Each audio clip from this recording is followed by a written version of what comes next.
ਸਲਾਮੁਅਲੈकुम ਵੀਰੋ।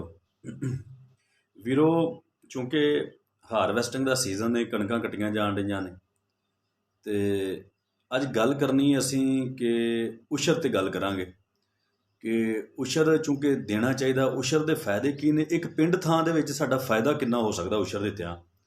ਪਹਿਲੀ ਤਾਂ ਗੱਲ ਹੈ ਉਸ਼ਰ ਦੀ ਰੇਸ਼ੋ ਕੀ ਹੈ।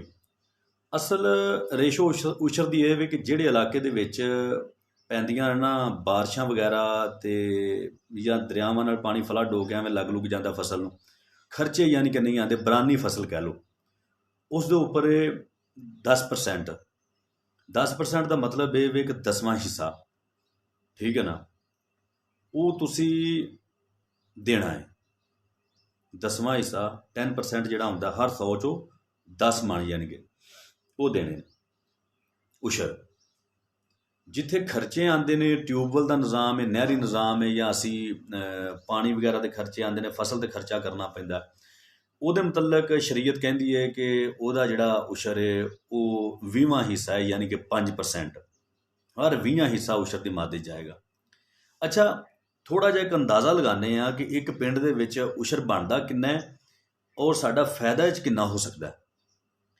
ਇੱਕ ਪਿੰਡ ਦੇ ਵਿੱਚ ਫਾਰ ਐਗਜ਼ਾਮਪਲ ਆਪਣੇ ਇਲਾਕੇ ਦੇ ਵਿੱਚ ਵੇਖ ਲਵੋ ਤੁਸੀਂ ਕਿ 50 ਮਰਬਿਆਂ ਦਾ ਪਿੰਡ ਹੁੰਦਾ, ਕੋਈ 60 ਦਾ ਹੁੰਦਾ ਹੈ, ਕੋਈ 40 ਦਾ, ਕੋਈ 45 ਦਾ। ਐਵਰੇਜ ਜਿਹੜਾ ਨਾ 50 ਮਰਬੇ ਦਾ ਪਿੰਡ ਹੁੰਦਾ। 50 ਮਰਬਿਆਂ ਦੇ ਵਿੱਚ ਜਿਹੜਾ ਨਾ ਤੁਸੀਂ ਕਹਿ ਲਓ ਕਿ 10 ਮਰਬੇ ਜਾਨਵਰਾਂ ਦਾ ਚਾਰਾ, ਪੱਠੇ ਵਗੈਰਾ ਆ ਗਏ, ਠੀਕ ਹੈ, ਅਤੇ 40 ਮਰਬੇ ਤੁਸੀਂ ਲਾ ਲਓ। 40 ਮਰਬੇ ਅਗਰ ਕਣਕ ਹੋਵੇ ਨਾ ਆਪਣੇ, ਕਿਉਂਕਿ ਆਪਾਂ ਜ਼ਿਆਦਾ ਕਣਕ ਬੀਜਦੇ ਹਾਂ, ਉਸ਼ਰ ਤੇ ਹਰ ਜਿਨਸ 'ਤੇ ਵੇ, ਤੁਸੀਂ 40 ਮਰਬਿਆਂ ਦੇ ਵਿੱਚ ਬਣਦੇ ਨੇ 1000 ਏਕੜ, ਠੀਕ ਹੈ। 1000 ਏਕੜ ਜਿਹੜਾ, ਹਰ ਏਕੜ ਦੀ ਐਵਰੇਜ ਪੈਦਾਵਾਰ, ਅਸੀਂ ਕਿਸੇ ਦੀ ਜ਼ਿਆਦਾ ਕਿਸੇ ਦੀ ਘੱਟ, ਐਵਰੇਜ ਅਸੀਂ 40 ਮਣ ਵੀ ਲਾਈਏ ਨਾ ਤੇ 40,000 ਮਣ ਵਜ਼ਨ ਬਣਦਾ ਇੱਕ ਪਿੰਡ ਦੀ ਕਣਕ ਦਾ, ਫਸਲ ਦਾ। 40,000 ਮਣ ਦਾ ਜਿਹੜਾ 20ਵਾਂ ਹਿੱਸਾ ਹੈ ਨਾ, ਉਹ 2,000 ਮਣ ਬਣਦਾ। 2,000 ਮਣ ਜਿਹੜਾ ਉਸ਼ਰ ਉਹਦਾ ਬਣਦਾ, 40,000 ਮਣ ਦਾ ਨਾ ਟੋਟਲ ਫਸਲ ਦੇ ਉੱਪਰ ਜਿਹੜਾ ਉਸ਼ਰ ਹੈ।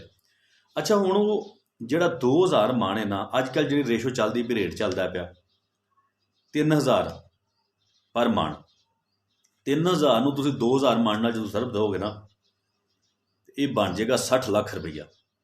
ਇੱਕ ਪਿੰਡ ਦਾ ਜਿਹੜਾ ਉਸ਼ਰ ਹੈ ਨਾ, ਉਹ 60 ਲੱਖ ਰੁਪਈਆ ਬਣਦਾ ਹੈ, ਮਤਲਬ ਅੱਧੇ ਕਰੋੜ ਤੋਂ 10 ਲੱਖ ਉੱਪਰ।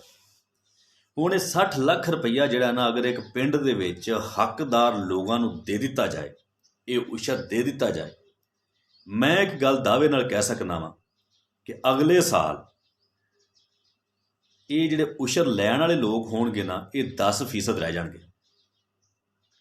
ਇਸ ਪੈਸੇ ਨਾਲ ਅਗਰ ਉਹ ਲੋਕ ਕੰਮ ਕਰ ਲੈਣ, ਕੋਈ ਆਪਣਾ ਅੱਗੇ ਕੋਈ ਧੰਦਾ ਕਰ ਲੈਣ, ਜਿਹੜਾ ਇੰਨਾ ਪੈਸਾ ਅਸੀਂ ਦੇਣਾ ਨਾ, ਅਤੇ ਇੰਨਾ ਕੁ ਅਗਰ ਕੰਮ ਕਰ ਲਿਆ ਜਾਵੇ ਨਾ, ਅਤੇ ਆ ਬਾਕੀ ਸਾਰੇ ਕੰਮਾਂ ਨਾਲੋਂ ਆੜਾ ਰੌਲੇ ਰੱਪੇ, ਇਹਨਾਂ ਸਾਰਿਆਂ ਨਾਲੋਂ ਇਹ ਕੰਮ ਠੀਕ ਹੈ। ਔਰ ਇਹਦਾ ਸਾਨੂੰ ਫਾਇਦਾ ਕੀ ਹੋਏਗਾ? ਸਭ ਤੋਂ ਵੱਡਾ ਫਾਇਦਾ ਇਹ ਹੋਏਗਾ ਕਿ ਸਾਡੇ ਪਿੰਡ ਦੇ ਵਿੱਚ ਸਾਡੇ ਗਰੀਬਾਂ ਦੀ, ਸਾਡੇ ਮਾੜਿਆਂ ਭਰਾਵਾਂ ਦੀ, ਸਾਡੀਆਂ ਮਾੜੀਆਂ ਭੈਣਾਂ ਦੀ, ਸਾਡੇ ਯਤੀਮ ਬੱਚਿਆਂ ਦੀ, ਜਿਹੜੇ ਹੱਕਦਾਰ ਲੋਕ ਨੇ, ਉਹਨਾਂ ਦੀ ਇੰਨੀ ਕੁ ਸਪੋਰਟ ਹੋ ਜਾਏਗੀ ਕਿ ਜ਼ਰੂਰਤ ਨਹੀਂ ਪਏਗੀ ਕਿ ਉਹਨਾਂ ਨੂੰ ਕਿਸੇ ਅੱਗੇ ਹੱਥ ਮੰਗਣਾ ਫਲਾਣਾ ਪਵੇ, ਜਾਂ ਉਹਨਾਂ ਨੂੰ ਕੋਈ ਗਲਤ ਰਸਤਾ ਇਸਤੇਮਾਲ ਕਰਨਾ ਪਵੇ ਪੈਸਾ ਕਮਾਉਣ ਵਾਸਤੇ, ਰੋਜ਼ੀ ਕਮਾਉਣ ਵਾਸਤੇ।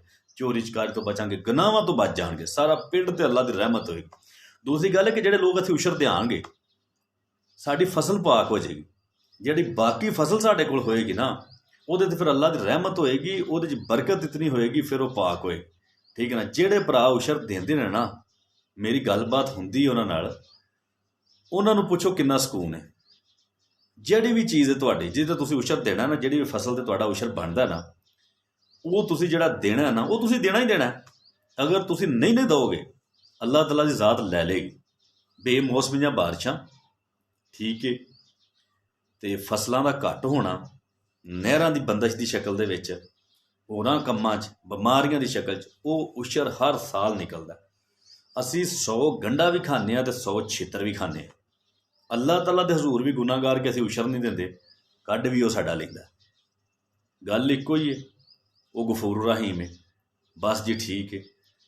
ਉਸ਼ਰ ਦੇ ਉੱਪਰ ਜਿਹੜਾ ਨਾ ਸਮਝੌਤਾ ਨਾ ਕਰੋ, ਕੋਸ਼ਿਸ਼ ਕਰੋ ਮੇਰੇ ਭਰਾ ਸਾਰੇ ਕਿ ਇਹਦਾ ਕੋਈ ਲਾਇਆ ਅਮਲ ਤਿਆਰ ਹੋ ਜਾਵੇ। ਟਾਈਮ ਬਹੁਤ ਥੋੜ੍ਹਾ ਹੈ, ਨਹੀਂ ਤਾਂ ਹਰ ਬੰਦਾ ਇਨਫਰਾਦੀ ਤੌਰ 'ਤੇ ਜਿਹੜਾ ਆਪਣਾ ਨਾ, ਉਹ ਤਾਂ ਕੋਸ਼ਿਸ਼ ਕਰੇ ਨਾ। ਮੈਂ ਤਾਂ ਆਪਣੀ ਕੋਸ਼ਿਸ਼ ਕਰਾਂਗਾ ਨਾ, ਮੈਂ ਜਿੰਨੇ ਜੋਗਾ ਹੈ ਵਾਂ, ਹਰ ਬੰਦਾ ਆਪਣੀ ਕੋਸ਼ਿਸ਼ ਕਰੇ, ਠੀਕ ਹੈ ਨਾ। ਤੇ ਉਸ਼ਰ ਲਾਜ਼ਮੀ ਮੇਰੇ ਭਾਈ, ਇਹ ਜਿਹੜਾ ਨਾ ਇਹਦੇ ਵਿੱਚ ਬਹੁਤ ਜ਼ਿਆਦਾ ਫਾਇਦਾ ਹੋ ਜਾਂਦਾ। ਵੇਖੋ ਇੱਕ ਪਿੰਡ ਦਾ ਆਪਾਂ ਐਸਟੀਮੇਟ ਲਾਇਆ ਤਾਂ 60 ਲੱਖ ਰੁਪਈਆ ਬਣਦਾ, ਸਾਨੂੰ ਕਿਸੇ ਗੌਰਮੈਂਟ ਕੋਲੋਂ ਪਰਮਿਸ਼ਨ ਲੈਣ ਦੀ ਲੋੜ ਕੋਈ ਨਹੀਂ, ਗਰਾਂਟਾਂ ਲੈਣ ਦੀ ਲੋੜ ਕੋਈ ਨਹੀਂ, ਕਿਸੇ ਨੁਮਾਇੰਦੇ ਨੂੰ ਸੱਦਣ ਦੀ ਲੋੜ ਕੋਈ ਨਹੀਂ। ਅਸੀਂ ਸਾਰੇ ਭਰਾ ਆਪਸ ਦੇ ਵਿੱਚ ਅਸੀਂ ਕੋਆਰਡੀਨੇਸ਼ਨ ਕਰਕੇ ਅਗਰ ਕੰਮ ਕਰ ਲਿਆ ਜਾਵੇ ਨਾ, ਇਹਦਾ ਬਹੁਤ ਜ਼ਿਆਦਾ ਫਾਇਦਾ ਜੀ।